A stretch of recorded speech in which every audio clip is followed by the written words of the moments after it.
विद्यार्थिनी मैत्रिणींनो, सर्वप्रथम मी आपणास या कार्यक्रम जॉईन होण्याकरिता सर्वप्रथम मी तुमचं सर्वांचं शब्द सुमनांनी स्वागत करतो. या कार्यक्रमात जनरली कोरोना कालखंडानंतर आपण जी संपूर्ण जगभर महामंदी निर्माण झाली सर्वांनी अनुभवली. यानंतर अनेक कंपन्यांमध्ये नवनवीन रोजगाराच्या संधी सध्या उपलब्ध होत आहेत. या अनुषंगाने महाविद्यालयातील ट्रेनिंग अँड प्लेसमेंट ऑफिस मार्फत विविध विषयांमध्ये त्या विषयात ज्या वेगवेगळ्या रोजगार संधी उपलब्ध होतात त्याची माहिती विद्यार्थ्यांपर्यंत पोहोचावी याकरिता वेगवेगळे कार्यक्रम आयोजित केले जातात. आणि या अंतर्गत अर्थशास्त्र विषयात कोणत्या कोणत्या ठिकाणी कोठे कोठे रोजगार तसेच करिअरच्या संधी उपलब्ध आहेत याची माहिती करण्याकरिता एक मार्गदर्शनपर कार्यक्रम आज आपण आयोजित करीत आहोत. या कार्यक्रमा संदर्भात प्रास्ताविक करण्यासाठी मी अर्थशास्त्र विभाग प्रमुख प्राध्यापक SD भांबरे सर यांना आमंत्रित करतो. प्राध्यापक SD भांबरे सर. अर्थशास्त्र विभाग, नियोजन मंडळ आणि IQSC यांचा संयुक्त विद्यमाने आज अर्थशास्त्र विषयातील रोजगाराच्या संधी या विषयावर आज जो कार्यक्रम आयोजित करण्यात आलेला आहे, या कार्यक्रमाचे अध्यक्ष आमचे मित्र महाविद्यालयाचे उपप्राचार्य आदरणीय डॉक्टर अजयजी काटे सर, तसेच ज्यांचा व्याख्यानाचा लाभ आपल्याला आज होणार आहे असे आमचे मित्र आदरणीय हौसे सर, अर्थशास्त्र विभाग प्रमुख चोपडा महाविद्यालय, तसेच या कार्यक्रमाला प्रमुख उपस्थिती उपप्राचार्य आदरणीय डॉक्टर प्रकाशजी बाविस्कर सर, विभागातील सर्व प्राध्यापक, विद्यार्थी आणि आपण सर्वप्रथम सर्वांचे मी मनापासून स्वागत करतो.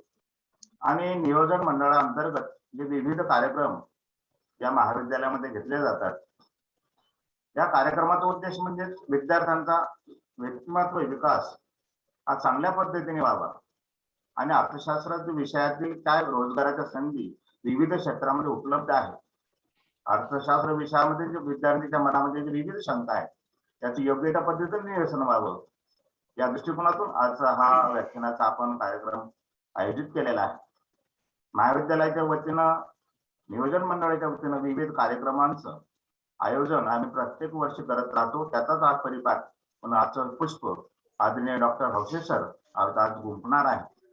सर्वांचं मी पुन्हा स्वागत करतो आणि माझं प्रास्ताविक या ठिकाणी संपवतो. आदरणीय पगार सर. धन्यवाद सर. यानंतर मी प्रमुख वक्त्यांना एक विनंती करू इच्छितो की महाविद्यालयातील उपप्राचार्य डॉक्टर अजय काटे सर यांना एक महत्वाचं काम असल्यामुळे त्यांचं पहिल्यांदा आपण अध्यक्ष मनोगत व्यक्त करण्याची परवानगी तुम्हाला मागतो. सर, परवानगी आहे? हौसे सर. यस. ठीक आहे सर.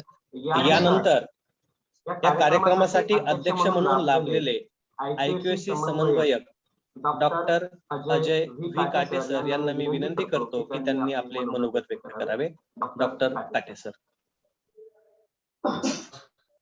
आपल्या महाविद्यालयाचं IQSC आणि अर्थशास्त्र विभाग यांच्या संयुक्त विद्यमाने TPO अंतर्गत अर्थशास्त्र विषयातील करिअर्सच्या संधी या विषयावर आपण जो हा वेबिनार या ठिकाणी आयोजित केलेला आहे, त्यासाठी आपल्या विद्यार्थ्यांना मार्गदर्शन करण्यासाठी म्हणून आपल्यामध्ये उपस्थित असलेले आजच्या या कार्यक्रमाचे व्याख्याते आणि कार्यक्रमाचे प्रमुख पाहुणे चोपडा महाविद्यालयातील अर्थशास्त्र विभागाचे प्रमुख डॉक्टर हौसे सर, आपल्या अर्थशास्त्र विभागाचे प्रमुख भांबरे सर, अर्थशास्त्र विभागातील आमचे सर्व अधिकारी पगार सर, दीपक पाटील सर, अंकुश जाधव सर, प्रमोद पवार सर, त्याचबरोबर या वेबिनारसाठी आपल्या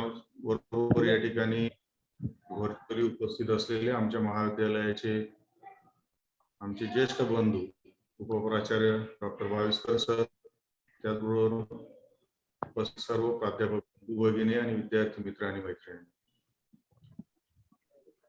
खरं तर आपण आपलं महाविद्यालयीन शिक्षण घेत असताना आपला ठरवून दिलेला जो काही सिलेबस असेल, अभ्यासक्रम असेल, त्या अभ्यासक्रमाच्या अनुषंगाने आपण त्या ठिकाणी आपल्या विषयांतर्गत अगदी सखोल असं ज्ञान या ठिकाणी घेण्याचा प्रयत्न करतो.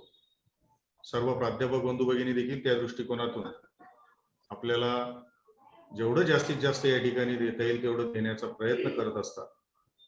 पण हे सर्व करत असताना ज्यावेळेस आपण महाविद्यालयातून डिग्री घेऊन बाहेर पडतो, त्यावेळेस जेव्हा बाहेरच्या जगाशी आपला संपर्क येतो आणि त्या ठिकाणी ज्यावेळेस आपल्याला नेमकं कुठल्या क्षेत्रामध्ये आपल्यासाठी रोजगाराच्या संधी उपलब्ध आहेत या संदर्भामध्ये जर आपल्याला पुरेसं ज्ञान त्या ठिकाणी नसेल तर मात्र आपल्याला मोठ्या प्रमाणावर अडचणी येतात.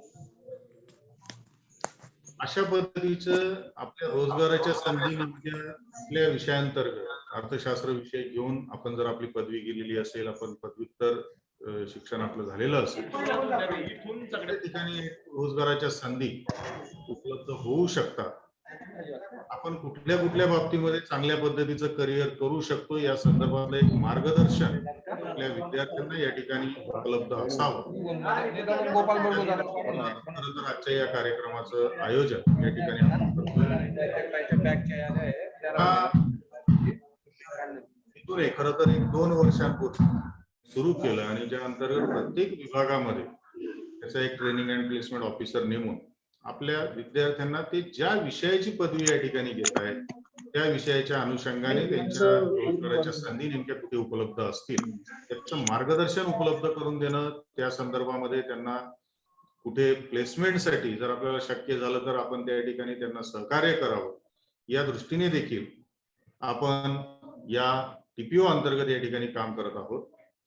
बऱ्याचदा आपल्याला असं लक्षात येतं की आपले विद्यार्थी ज्यावेळेस डिग्री घेऊन बाहेर पडतात आणि ज्यावेळेस त्यांना मोठ्या शहरांमध्ये अगदी पुण्या मुंबई सारख्या ठिकाणी ज्यावेळेस जॉबसाठी ते जातात, जेव्हा त्यांचं या संदर्भातलं सर्चिंग चालू असतं त्यावेळेस एक आपल्या मनामध्ये कुठेतरी न्यूनगंड असतो की आपण अगदी मोठ्या शहरांमध्ये जे काही विद्यार्थी त्या ठिकाणी असतील त्यांच्या तुलनेने आपण कुठेतरी मागे पडू अशी एक भीती आपल्या मनामध्ये असते, आपल्या विद्यार्थ्यांच्या मनामध्ये असते. कारण आपलं महाविद्यालय हे आपण एक ग्रामीण भागातले महाविद्यालय म्हणून या ठिकाणी ओळखतो. पण बऱ्याचदा असं लक्षात आलेलं आहे की आपले विद्यार्थी ज्यावेळेस त्या सराउंडिंग मध्ये जातात आणि त्या ठिकाणी ज्यावेळेस ते इतर जे कोणी असतील त्यांच्याशी त्यावेळेस ते त्यांच्या सोबत काम करतात, त्यांच्याशी स्पर्धक म्हणून काम करतात, त्यावेळेस आपले विद्यार्थी बऱ्यापैकी त्या ठिकाणी पुढे जाताना आपल्याला आढळून येत. खरं तर हा मनातला जो न्यूनगंड आहे तो न्यूनगंड या ठिकाणी दूर व्हावा आणि एक आत्मविश्वास त्या विद्यार्थ्यांना या असल्या मार्गदर्शनातून उपलब्ध व्हावा या दृष्टीने खरं तर आपण हे सर्व कार्यक्रम या ठिकाणी आयोजित करतोय. आजचे जे व्याख्याते आपल्याला या संदर्भात लाभलेले अत्यंत अनुभवी असे आमचे हौसे सर या ठिकाणी आपल्या सर्व विद्यार्थ्यांना अत्यंत अनमोल असं मार्गदर्शन या ठिकाणी करतील अशी मी अपेक्षा करतो आणि थांबतो. धन्यवाद. पगार सर. Thank you sir. तुम्ही अत्यंत कमी शब्दामध्ये आमच्या विद्यार्थ्यांना मार्गदर्शन केलं. यानंतर या कार्यक्रमाचे प्रमुख वक्ते म्हणून आपल्याला लाभलेले आहेत त्यांचा परिचय करून देण्यासाठी मी अर्थशास्त्रातील आमचे सहकारी प्राध्यापक DB पाटील सर यांना मी विनंती करतो की त्यांनी त्यांचा परिचय करून द्यावा. BP आर्ट्स, SMA सायन्स आणि KKC कॉमर्स कॉलेज चाळीसगाव तर्फे आयोजित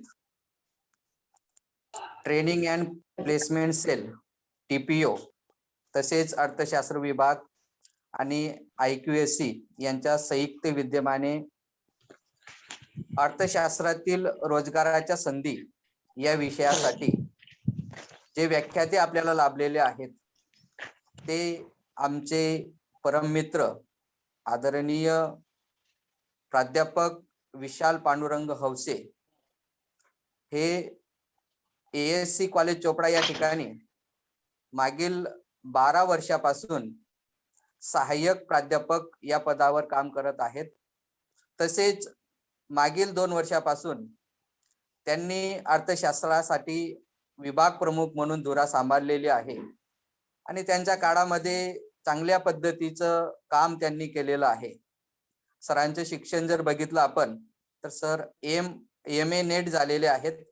सध्या PhDचं काम सरांचं सुरू आहे.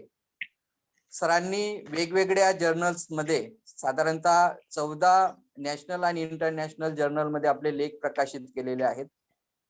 सर वेगवेगळ्या ठिकाणी व्याख्याते म्हणून गेलेले आहेत. रिसोर्स पर्सन म्हणून सरांनी चांगल्या पद्धतीने अनेक ठिकाणी कामगिरी केलेली आहे. तसेच सरांचं अर्थशास्त्रातील अभ्यास हा चांगल्या पद्धतीचा आहे. कारण मी एक सरांचा जवळचा कलिग म्हणून सुद्धा काम केलेलं आहे. जवळपास सरांसोबत मी 12 वर्ष काम केलेलं आहे. म्हणजे सरांचा चोपडा महाविद्यालयामध्ये येण्याचा कालखंड आणि माझा कालखंड हा जवळपास सारखाच होता. म्हणून सरांचा आणि माझा जवळचा परिचय आहे. सरांचा अभ्यास हा सातत्याने सुरू असतो. म्हणून सर चांगल्या पद्धतीने आपले मत या ठिकाणी मांडतीलच. आणि अर्थशास्त्रामध्ये आपल्याला कोणकोणत्या संधी आहेत, आपण भविष्यामध्ये काय करू शकतो याविषयी सर आपल्याला सखोल मार्गदर्शन करतील. म्हणून मी आपला अधिकचा वेळ न घेता आदरणीय हौसे सरांचा आपल्याला ज्या वेळेस व्याख्यान देतील तर त्यांच्या व्याख्यानातून आपल्याला सर्व गोष्टी समजतील. त्यामुळे मी एक अल्पसा परिचय या ठिकाणी करून दिला. सरांचा अधिकचा परिचय त्यांच्या व्याख्यानातून होणारच आहे. धन्यवाद सर. येतोय, बोला तुम्ही. येतोय सर.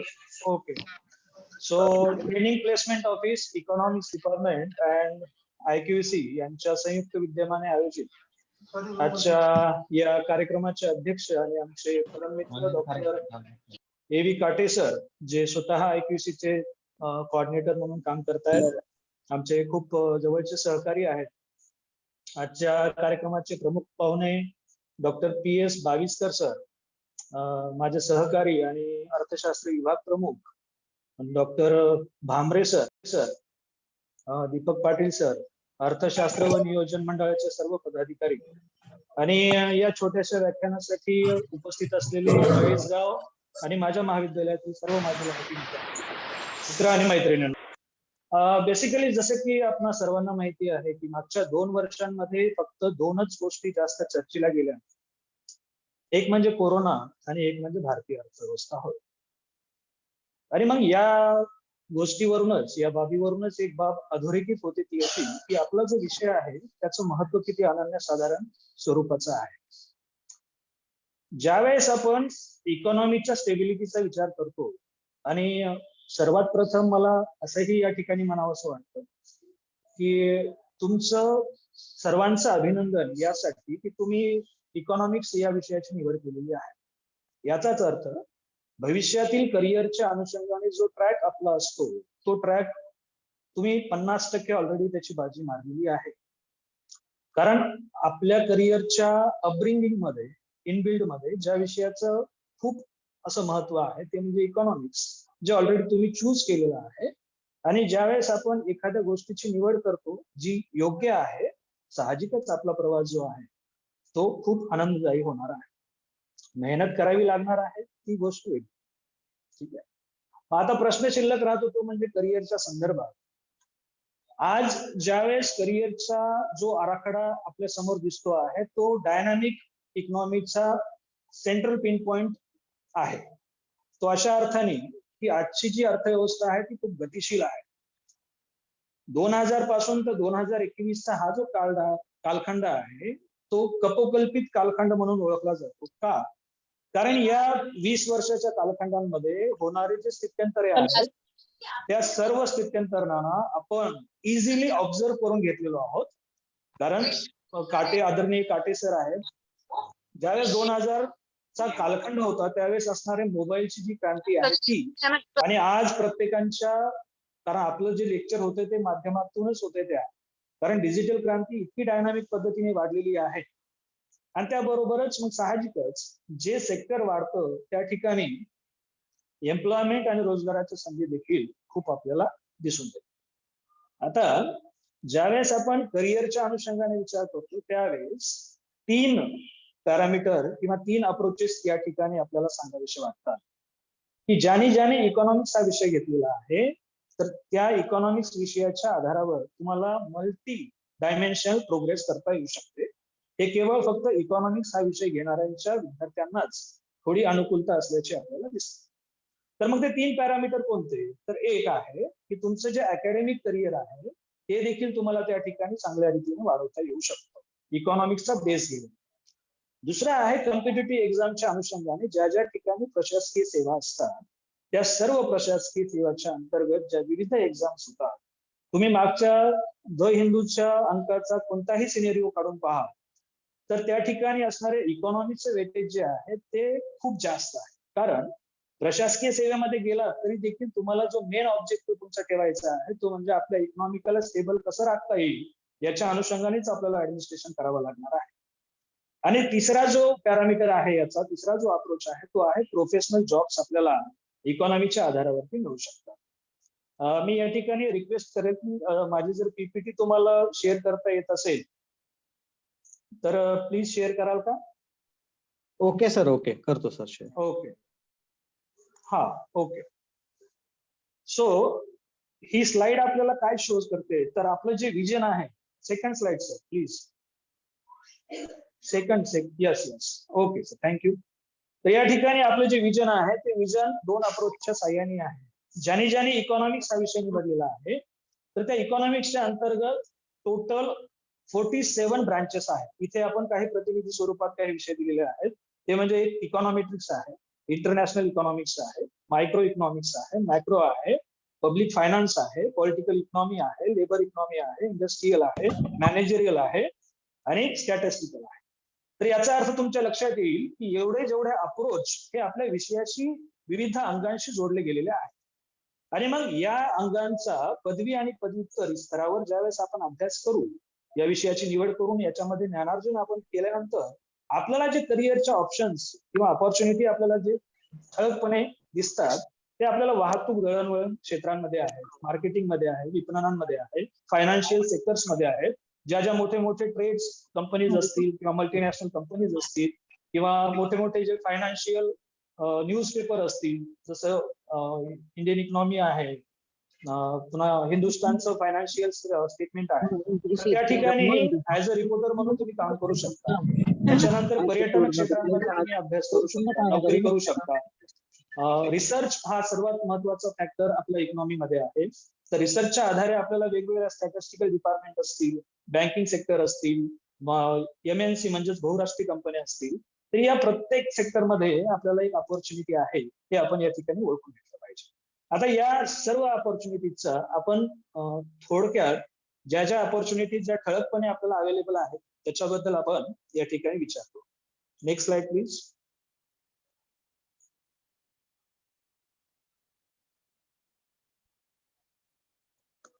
येस. तर या ठिकाणी जवळपास 45 वर्षापूर्वी फक्त एका बँकेमध्ये बँक प्रोबेशनरी ऑफिसर या नावाची रिक्रुटमेंट केली जायची. नंतर त्यामध्ये SBI ची देखील रिक्रुटमेंट करण्यास सुरुवात झाली.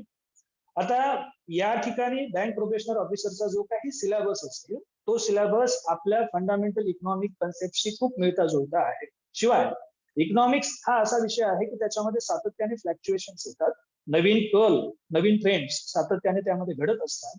या सर्व बाबींचा अभ्यास आपल्याला मुळातच आपण योग्य विषय निवडल्या कारणाने त्याचा अभ्यास आपला BA आणि MA पर्यंत चांगल्या रीतीने आणि परिपूर्ण होतो. त्यावेळेस अशा विद्यार्थ्यांना एक करिअर ऑपॉर्च्युनिटी म्हणून जी आपल्या डोळ्यासमोर दिसते ती आहे बँक प्रोबेशनरी ऑफिसर, ज्याला आपण PO असं देखील म्हणतो. तर PO साठी काय आहे तर केवळ 100 गुणांची ऑनलाईन पूर्व परीक्षा द्यावी लागते. त्याच्यासाठी BA जी क्वालिफिकेशन आहे आपलं डिग्री पदवी त्या ठिकाणी क्वालिफाईड असणं गरजेचं आहे. आणि ही ऑनलाईन पूर्व परीक्षा दिल्यानंतर त्यानंतर मुख्य परीक्षा होते, एक ग्रुप डिस्कशन होते आणि मग त्याच्यानंतर तुमची मुलाखत घेतली जाते आणि त्या सर्व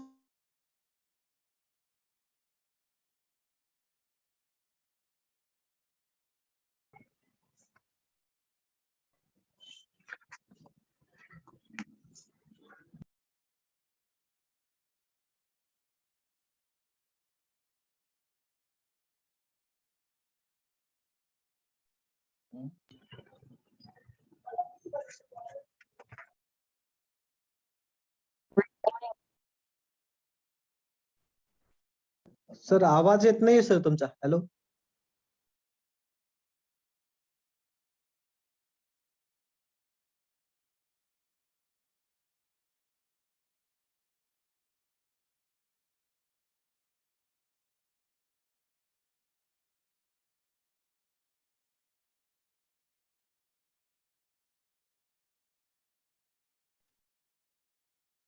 हा, येतोय का आवाज? येतोय का? येतोय सर आवाज, बोला सर. हा सॉरी, हा बोला सर. हा ठीक आहे. Please next slide. Okay sir.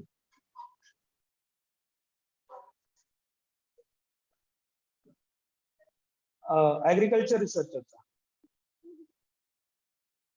नाही, त्याच्या पूर्वी कृषी तज्ञांची स्लाइड असेल. Yes, okay.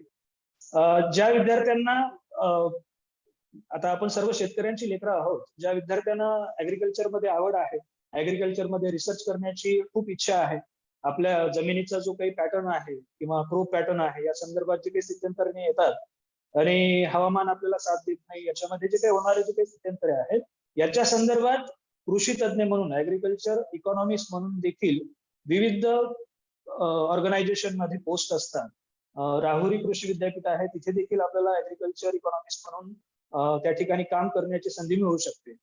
फक्त याच्यामध्ये अट अशी आहे की आपली जी डिग्री आहे, पदवी, बीएची जी पदवी आहे आणि आपला जो एमए ची जी पदवी आहे, पदव्युत्तर जो वर्ष आहे, त्याच्यामध्ये ऍग्रिकल्चर हा विषय आपल्याला कंपल्सरी असणे गरजेचं आहे. आणि सुदैवाने काटे सर इथे आहेत, भांबरे सर आहेत, आपल्या विद्यापीठामध्ये SY ला ऍग्रिकल्चर इकॉनॉमिक्स आहे आणि PG ला देखील आपल्याकडे कृषी अर्थशास्त्र हा विषय आहे. त्याच्यामुळे आपले जे इकॉनॉमिक्स डिपार्टमेंटचे विद्यार्थी असेल त्यांना ऍग्रिकल्चर सेक्टरमध्ये देखील ऍज अ इकॉनॉमिक्स म्हणून काम करण्याची संधी या ठिकाणी तुम्हाला मिळणार आहे. Okay, please next slide.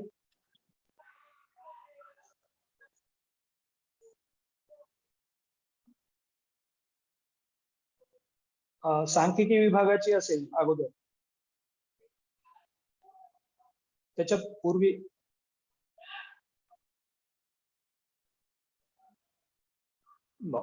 Okay ठीक आहे. मागची स्लाइड कृषी तज्ञांचीच होती का सर? कृषी तज्ञाच्या आधी ही आहे, यानंतर मग कृषी तज्ञ. ठीक आहे, ठीक आहे, आपण याच्यावरती बोलू. तर हे पहा, तुमच्या डोळ्यासमोर जी पोस्ट दिसते आहे त्याला इंडियन इकॉनॉमिक सर्व्हिस असं म्हटलं जातं. आज ज्यावेळेस आपण कॉम्पिटिटिव्ह एक्झामचा जो काही सिनेरिओ पाहतो, त्या सिनेरिओ मध्ये सर्वात काठिण्य पातळी असणारी जर एखादी परीक्षा असेल तर ती असं म्हटलं जाते की UPSC ची IAS परीक्षा आहे, भारतीय प्रशासकीय सेवा म्हणतो आपण, इंडियन ऍडमिनिस्ट्रेटिव्ह सर्व्हिस. पण इकॉनॉमिक्सच्या विद्यार्थ्यांसाठी त्याच तोलामोलाची एक परीक्षा आहे, तिचं नाव आहे IES, त्याला आपण इंडियन इकॉनॉमिक सर्व्हिस असं म्हणतो. आणि ही परीक्षा लक्षपूर्वक माझ्या सर्व विद्यार्थ्यांनी समजून घेतली पाहिजे की ही परीक्षा इंडियन इकॉनॉमिक सर्व्हिस ही फक्त पदव्युत्तर वर्गाला ज्यांचं इकॉनॉमिक्स आहे त्याच विद्यार्थ्याला इंडियन इकॉनॉमिक सर्व्हिस ही एक्झाम देता येऊ शकते. आणि इंडियन इकॉनॉमिक सर्व्हिस बरोबरच दुसरी एक एक्झाम आहे जी आहे इंडियन स्टॅटिस्टिकल सर्व्हिस, भारतीय सांख्यिकीय सेवा.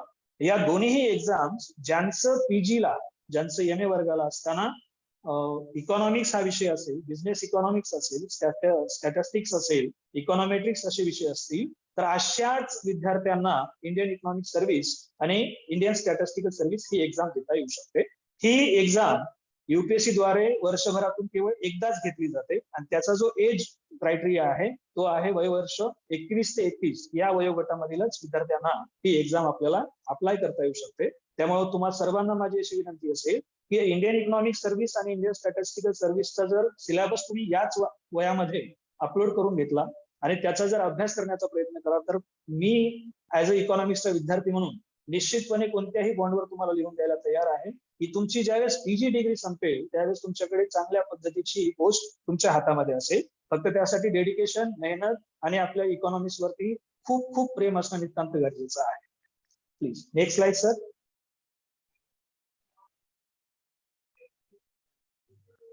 पगार सर. ओके. आणि आता सर्वात महत्वाची जी आपली याच्यामध्ये अपॉर्च्युनिटी आहे ती आहे इकॉनॉमिस्ट. परंतु समाज जीवनामध्ये जगत असताना इकॉनॉमिस्ट या नावाच्या मागे जे वलय प्राप्त झालेलं आहे आणि त्या वलयाच्या अनुषंगाने निघणारा त्याचा जो अन्वय अर्थ आहे तो खूप मर्यादित आहे. दुर्दैवाने इकॉनॉमिक्स सोडून जे इतर विषय घेणारे विद्यार्थी असतील किंवा बराच इतर स्टाफ देखील असेल तर अर्थतज्ञ या शब्दाची जी काही ऑरा आहे, पर्सोना जो आहे तो खूप लिमिटेड केलेला आहे. इकॉनॉमिस्ट हे जे पद आहे किंवा ज्याला कुणाला इकॉनॉमिस्ट असं म्हटलं जातं त्याच्यासाठी मुळात त्या विषयांमध्ये संशोधन असणं नितांत गरजेचं आहे, पहिला भाग. आणि मग ऍज अ इकॉनॉमिस्ट म्हणून तुम्ही कोणकोणत्या ठिकाणी आणि काय काय काम करू शकतात, काय काय संधी तुम्हाला त्या ठिकाणी उपलब्ध होऊ शकते तर प्रत्येक MNC मध्ये एक डिपार्टमेंट असतं, त्याचं नाव आहे research and development. Research and development analytical. त्या ठिकाणी डिमांड फॉरकास्टिंग करण्यासाठी इकॉनॉमिस्टची आवश्यकता असते. म्हणजेच एखादी पर्टिक्युलर कंपनी आहे आणि त्या कंपनीचं जे काही प्रोडक्ट असेल ते प्रोडक्ट बाजारांमध्ये त्याची मागणी ऍक्च्युअल किती असेल, त्याला काय पुढे संधी आहे, एखाद्या प्रोडक्टला बांधणी करायची असेल, लॉन्च करायचं असेल, तर त्याच्यासाठी तो जो कंपनीचा मालक असेल, CEO असेल, MD असेल, तर या सर्वांना मार्गदर्शन करण्याचं काम ज्यांची जी टीम आहे त्याला म्हटलं जातं इकॉनॉमिस्ट फोरम. अर्थतज्ञांचं एक फोरम असतं. मग हे फोरम फक्त MNC मध्येच असतं का? तर नाही. तर या ठिकाणी आपल्याला फायनान्शियल अनालिटिकल म्हणून देखील आपल्याला जॉब ऑपॉर्च्युनिटी आहे. तुमच्याकडे जी बिझनेस आहे, NDTV प्रॉफिट आहे, असे जे चॅनल्स आहेत त्या ठिकाणी देखील तुम्हाला ऍज अ अनालिटिकल म्हणून या ठिकाणी ऍज अ इकॉनॉमिस्ट म्हणून तुम्हाला जॉब मिळू शकतो. इकॉनॉमिक फॉरकास्ट म्हणजेच काय, तर आपला भविष्यकालीचा अंदाज इकॉनॉमीचा काय असू शकतो. जसं की आता 2 वर्षांपूर्वी जी महामारी सुरू झाली, आपल्याकडे पॅन्डेमिक सिच्युएशन झाली, त्यावेळेस बऱ्याच अभ्यासकांचं असं म्हणणं होतं की राजकीय अभ्यासक असतील, सामाजिक अभ्यासक असतील, ते असं म्हणायचे की या ठिकाणी आता भारतीय इकॉनॉमी जी आहे ती पूर्णपणे ढासळून जाईल. पण चमत्कारिक बाब पहा, 2 वर्षांमध्ये तुमचा जो भांडवल बाजार आहे, कॅपिटल मार्केटमध्ये होणारी इन्व्हेस्टमेंट ही खूप जास्त झालेली आहे. जवळपास 60,000वरती आपला सेन्सेक्स गेलेला आहे. याचा अर्थ इकॉनॉमी जी आहे ती आपापल्या गतीनं त्या ठिकाणी चालणार आहे. मग त्यासाठी असणाऱ्या ज्या संकल्पना असतील, इन्व्हेस्टमेंट असेल, सेव्हिंग असेल, कन्झम्पशन असेल, प्रोडक्शन असेल, या सर्व बाबी ऍज अ इकॉनॉमिस्ट म्हणून आपल्याला चांगल्या पद्धतीने ग्रास झाल्या पाहिजे. त्याच्या पुढे वेगवेगळ्या सेक्टरमध्ये देखील ऍड एजन्सी असेल, प्रायव्हेट सेक्टर असेल, नाही का, ऍज अ तुम्हाला एक्झामिनर म्हणून देखील त्या ठिकाणी जॉब मिळू शकतो. किंवा विदेशी व्यापार नीती आपण आखत असतो, ज्याला व्यापार रणनीती म्हणत असतो. आपल्याला फक्त टीव्ही स्क्रीनवरती मोदी बोलतायत असं वाटतं, परंतु मोदी यांना सल्ला देणारा जो वर्ग असतो तो त्या ठिकाणी इकॉनॉमिस्ट याच कॅटेगरीमध्ये मोडणारा असतो. आणि पब्लिक सेक्टरमध्ये देखील ऍडमिनिस्ट्रेटर अधिकारी म्हणून देखील तुम्हाला ऍज अ इकॉनॉमिस्ट ही पद किंवा ही जॉब ऑपॉर्च्युनिटी या ठिकाणी मिळू शकते. आणि सर्वांना माझी अशी विनंती असेल की इकॉनॉमिस्ट याचा सिनेरिओ आहे जो अचीव्ह करायचा आहे आपल्याला, तर तो अचीव्ह करण्यासाठी आपण ज्यावेळेस फर्स्ट इयरला ऍडमिशन घेतो, आता असं समजण्याचाही काही भाग नाही की आता काही विद्यार्थी SY ला असतील, काही TY ला असतील. मुळात तुम्ही हे समजून घेतलं पाहिजे की इकॉनॉमिक्स सारखा रोमॅन्टिक विषय नाहीये.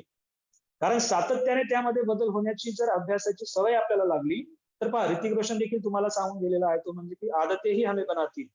मग आपल्याला ही अशी सवय लागली पाहिजे की दररोज इकॉनॉमीमध्ये आज काय घडलं आणि एखाद्या पॉलिसीचा इम्पॅक्ट काय होणार आहे हे ऍज अ विद्यार्थी म्हणूनच आपल्याला ते अनालिसिस करता येणं गरजेचं आहे. आणि ही वृत्ती, हे जे विजन आहे, हे दूरदृष्टी जर आपल्यामध्ये अंगीकारली जात असेल तर निश्चितच तुम्ही त्या ठिकाणी ऍज अ इकॉनॉमिस्ट किंवा अर्थतज्ञ म्हणून देखील तुम्हाला खूप मोठी ऑपॉर्च्युनिटी या विषयाच्या फलनिष्पत्तीवर मिळू शकते.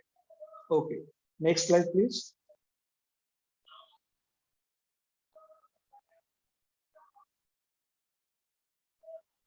हा, तर या ठिकाणी ज्या UPSC कडून एक्झाम घेतल्या जाणार आहे त्यामध्ये काही बेसिक नावं किंवा बेसिक पोस्ट आपल्याला माहिती आहे. म्हणजेच इंडियन रेव्हेन्यू सर्व्हिस आहे, IFS आहे, इंडियन फॉरेन सर्व्हिस आहे किंवा फॉरेस्ट सर्व्हिस आहे. तर या ठिकाणी ज्यावेळेस आपल्या अर्थशास्त्राचं स्वरूप पाहतो, एक विषयाला आपण अगोदरच अंडरलाईन केलेले ते म्हणजे इंटरनॅशनल इकॉनॉमिक्स. आता ज्या वेळेस कोणताही देश स्वयंभू नाही हे तर आपल्याला माहिती आहे. 1991च्या न्यू इकॉनॉमिक पॉलिसी नंतर तर ती बाब जास्तच अधोरेखित झाली. आणि मग एखाद्या देशाशी आपल्याला रिलेशन प्रस्थापित करायचे असतील तर ते प्रस्थापित करत असताना समोरच्या इकॉनॉमिकचा असणारा पूर्ण अभ्यास आणि मग आपल्या ज्या काही फॉरेन सर्व्हिसेस असतील त्याचं डीप नॉलेज आपल्याला त्या ठिकाणी असणं गरजेचं आहे. मग याचा फायदा कुणाला होतो, ज्या काही ट्रेड इन्स्टिट्यूशन असतील, जसे की अडाणी ग्रुप आहे, अंबानी आहे, अजिम प्रेमजीचा विप्रो आहे, तर यांची जी इन्व्हेस्टमेंट आहे FDIच्या मार्फत बाहेरच्या देशांमध्ये देखील आहे. आणि जी गव्हर्नमेंट पॉलिसी असणार आहे त्यांना देखील या ठिकाणी आपला जो सल्ला असेल तो खूप महत्वाचा पडणार आहे. त्याचबरोबर NGO ज्या असतील, नॉन गव्हर्नमेंट ऑब्लिगेशन्स किंवा ऑपरेशन सिस्टम असणाऱ्या कंपन्या असतील, MNC असतील, तर यांना काय करावे लागतं, या सर्व कंपन्यांना आपला जो व्यापार वाढवायचा आहे या दृष्टीने संपूर्ण जगाशी त्यांना संबंध ठेवावे लागतात. जसे की आता पाकिस्तान सोबत आपल्या राष्ट्रीय अस्मितेचा जरी मुद्दा असला तर मागच्या 2 वर्षांपूर्वी आपण पाकिस्तानमधूनच साखर आयात केलेली होती. याचा अर्थ इकॉनॉमिक्स पूर्णपणे व्यवहारी विषय आहे, प्रॅक्टिकल विषय आहे. मग त्याच्यामुळे कितीही अस्मितेचे मुद्दे निघाले, कितीही भांडणं होत असतील तरी एक बाब जी दुर्लक्षी जात नाही ती म्हणजे ट्रेड, व्यापार. आणि मग त्या व्यापारांसाठी साहजिकच आपल्याला काही आर्थिक संबंध प्रस्थापित करावे लागतात. आणि या पर्टिक्युलर सेवेसाठी आपली जी गव्हर्नमेंट आहे त्या गव्हर्नमेंट कडून काही प्रशिक्षण संस्था आहेत, काही सेंटर्स आहेत, आणि त्या सेंटर्स कडून आपल्याला हे जे नॉलेज आहे ते आपल्याला ग्रास्प करता येऊ शकतं. मी शेवटी त्या इन्स्टिट्यूशनचे काही नावं तुम्हाला देणारच आहे. आणि ही जी परीक्षा आहे ती USA कडून या ठिकाणी कंडक्ट केली जाते. Okay, next slide please. Okay, आता सर्वात महत्वाचा जो टप्पा पाहतोय आपण, ते 2 टप्पे आपण पाहिले की एक आहे कॉम्पिटिटिव्ह एक्झाम आणि एक आहे आपली प्रोफेशनल थ्रू. पण तिसरा जो घटक आहे, आणि या घटकाला गव्हर्नमेंटने आखलेल्या काही पॉलिसी देखील जास्त जबाबदार आहेत. त्याच्यामध्ये स्किल इंडिया नावाची जी काही पॉलिसी आहे, तर या अनुषंगाने, कारण अर्थशास्त्राचा विद्यार्थी, ते पहा एक गोष्ट लक्षात घ्या, तुम्ही अर्थशास्त्राचे विद्यार्थी आहात म्हणून ऑलरेडी तुम्ही इतर विद्यार्थ्यांच्या बेनिफिट पट्टीच्या पुढे आहात. ते कसं, तर ज्यावेळेस एखादा विद्यार्थी असेल आणि तो असं ठरवत असेल की मी स्वतः त्या ठिकाणी एक बिझनेस बिल्डअप करणार आहे, मग बिझनेस बिल्डअप करण्यासाठी बेसिक गोष्टी काय काय माहिती असणं गरजेचं आहे. एक म्हणजे ज्या गोष्टीचा बिझनेस आपण करणार आहोत त्याचा प्रोडक्शन कॉस्ट नेमका किती आहे, त्याचं प्रॉफिट होण्याची अपॉर्च्युनिटी, त्याचे पिन पॉईंट किती आहेत, आणि याच्या संदर्भात लागणारं जे काही नॉलेज आहे, जे काही ट्रेनिंग आहे, ती माझ्याकडे आहे का. आणि दुसरा एक सर्वात महत्वाचा म्हणजे जो काही इकॉनॉमिकल अभ्यास आहे तो मुळात आपला थेरॉटिकल आहे, तर आपल्याला प्रॅक्टिकल मध्ये ते अनालिसिस करण्या इतपत आपली बौद्धिक क्षमता विकसित झालेली आहे की नाही, क्वेश्चन मार्क. तर या सर्वांची उत्तरं आपल्याला स्वयंरोजगार करत असताना पॉझिटिव्ह येण्याची शक्यता जास्त आहे. का, कारण विषयाच्या सुरुवातीच्या अभ्यासापासूनच तुम्हाला या संकल्पना चांगल्या रीतीने समजावलेल्या असतील. कारण आपल्या सर्वांना माहिती आहे उत्पादन खर्च काय असतो, नफा काय म्हणतात, नफ्यामधून काय वजा करावं लागतं, नाही का, व्यवसाय कशा पद्धतीने, कारण आपण मार्केट स्ट्रक्चर अभ्यासतो SY ला असतानाच. मार्केटचे किती फॉर्म आहेत, किती प्रकार आहेत, मग डम्पिंग कशा पद्धतीने आपल्याला करावी लागेल, प्राइस डिस्क्रिमिनेशन कधी करावी लागेल, सीझन वाईज आपल्याला प्रोडक्शनच्या किमती कशा कमी करता येतील, या सर्व बाबींचा अभ्यास आपल्याला ऍज अ इकॉनॉमिक्सचा विद्यार्थी म्हणून त्या ठिकाणी करता येऊ शकतो. आणि ज्या कॅन्डिडेटनी ज्या पर्टिक्युलर ज्या गव्हर्नमेंटच्या ज्या ऑथोराइज संस्था असतात तिथून जर काही ट्रेनिंग घेतलेलं असेल, तर पहा आपल्या प्रत्येक जिल्ह्यांमध्ये आहे ना एक जिल्हा उद्योग केंद्र असतो, जसं खादी ग्रामोद्योग महामंडळ कॉर्पोरेशन आहे, तिथून आपल्याला आर्थिक मदत देखील मिळू शकते. समजा एखादा विद्यार्थी असेल आणि त्याला त्या ठिकाणी एखादी नवीन आयडिया आहे, तो बिझनेस त्याला रन करायचा आहे, त्याच्यासाठी कॅपिटल सीड मनी जो लागणार आहे तो त्या ठिकाणी आपला जिल्हा उद्योग केंद्र तुम्हाला गव्हर्नमेंटच्या सोर्सेस कडून पुरविलं जाऊ शकतं. आणि तुम्हाला विविध ज्या काही फायनान्शियल इन्स्टिट्यूशन आहेत त्यामधून देखील तुम्हाला इकॉनॉमिकल असिस्टंट किंवा आर्थिक सहाय्य तुम्हाला त्या ठिकाणी मिळतं. आणि निश्चितच जे विद्यार्थी ऍज अ बिझनेस कडून पाहतायत, आपण समाजामध्ये पाहत असताना काही उदाहरण तुम्हाला असे दिसतील. गुजरातमध्ये एक विद्यार्थी आहे, 21व्या वर्षी त्यांनी MBA चायवाला नावाचं दुकान टाकलेलं होतं आणि त्याचा आत्ता जो त्याचा टर्नओव्हर आहे तो 8 करोड रुपये इतका आहे. म्हणजे साहजिकच इकॉनॉमिक्सच्या टर्मिनॉलॉजी त्याला अतिशय उत्कृष्टरित्या ग्रास्पिंग झाल्या असतील, समजल्या असतील, नव्हे तर त्याला व्यवहारांमध्ये त्या कशा एक्झिक्यूट करायच्या याचं नॉलेज त्याला मिळालेलं असेल, म्हणूनच तो आज 8 करोडच्या टर्नओव्हरवरती पोहोचून गेलेला आहे. तर निश्चितच तुम्हा सर्व विद्यार्थ्यांना जो आपला स्वतःचा बिझनेस बिल्डअप करण्यासाठी देखील इकॉनॉमिक्स हा विषय तुम्हाला खूपच असिस्टंट आणि महत्वपूर्ण ठरणार आहे. Okay, next. आतापर्यंत आपण असं बघितलं की काय काय अपॉर्च्युनिटी आहे. याच्यामध्ये एक गोष्ट राहिली ती म्हणजे तुम्ही 1992 स्कॅम नावाची वेब सिरीज बघितलेली असेल. त्याच्यामध्ये सुचेता दलाल ही जी पत्रकार आहे, तर सुचेता दलाल या पत्रकारांसाठी जे अपॉर्च्युनिटी आहे तिचं शिक्षण जर तुम्ही बघितलं तर साहजिकच तिचं शिक्षण इकॉनॉमिक्स बॅकग्राऊंड असणारं शिक्षण आहे. आणि मग चांगल्या रीतीचं शिक्षण जर ग्रामीण भागातील विद्यार्थ्यांना घ्यायचं असेल, आता इथे एक जाणीवपूर्वक गोष्ट मला सांगायची ती म्हणजे JNUचं नाव दिसतंय तुम्हाला इथे, तर JNUचा सिलेबस आदरणीय काटे सरांना आणि भांबरे सरांना कल्पना असेल तर आपल्याकडे PG ला एक थेरी आहे, that is the game theory. The game theory मात्र ज्यावेळेस तुम्ही JNUचा सिलेबस पाहाल तर तिथे पेपरचं नाव आहे गेम थेरी. म्हणजेच एका सिद्धांतावरती त्यांनी सिलेबस बिल्डअप करणारे इन्स्टिट्यूशन्स आपल्या देशांमध्ये आहेत. म्हणजे इथला विद्यार्थी जो असेल तो निश्चितच जर त्या विद्यार्थ्याशी आपल्याला कंपॅरिझन करायची असेल तर एक गोष्ट जाणीवपूर्वक तुमच्या लक्षात घेतली पाहिजे, ती म्हणजे अशी की ते विद्यार्थी आज ज्या पद्धतीचा अभ्यास करतायत त्या पद्धतीचा अभ्यास करण्यासाठी आपली असणारी आकलन शक्ती कशी विकसित होईल हे या दृष्टीनं प्रत्येक विद्यार्थ्याने देखील प्रयत्न करणं नितांत गरजेचं आहे. तर ओके, अहमदनगरचं आहे, ठीक आहे. तर त्या ज्या एज्युकेशन इन्स्टिट्यूशन्स आहेत त्याच्याबद्दल तुम्हाला मी थोडक्यात माहिती देतो. पहिलं जे आहे तर ते आहे JNU विद्यापीठ दिल्ली.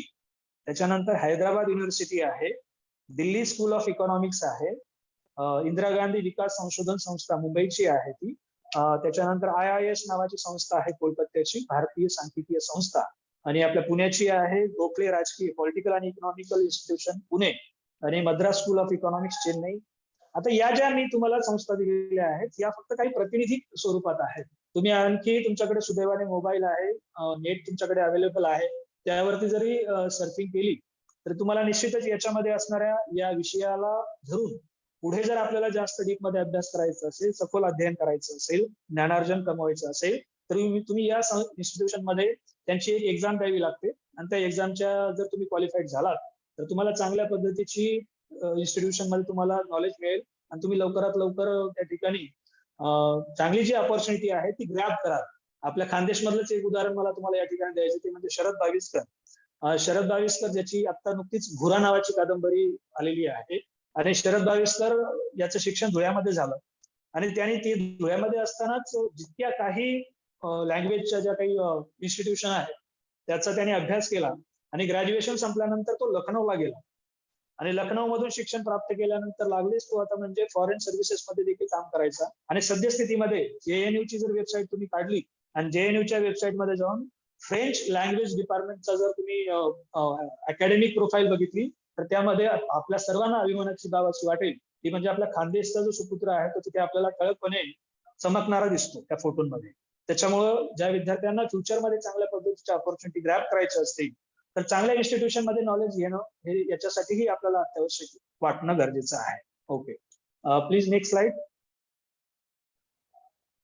आता जो टिपिकल आपला जो अभ्यासक्रम आहे सिलेबी आहे, आणि सिलेबसच्या अनुषंगाने आपल्याला आतापर्यंतच्या ज्या काही करिअर अपॉर्च्युनिटी बघितल्या, परंतु प्रश्न असा काही ठिकाणी उपस्थित असू शकतो काही विद्यार्थ्यांना की आपली जी असणारी घरची परिस्थिती आहे, बॅकग्राऊंड जे आहे ते खूप पुअर असेल, आणि मग आपला जो बेसिक परफॉर्मा आहे आपल्या सिलेबस अचीव्ह करण्याचा त्याला साधारणपणे 5 वर्ष लागतात.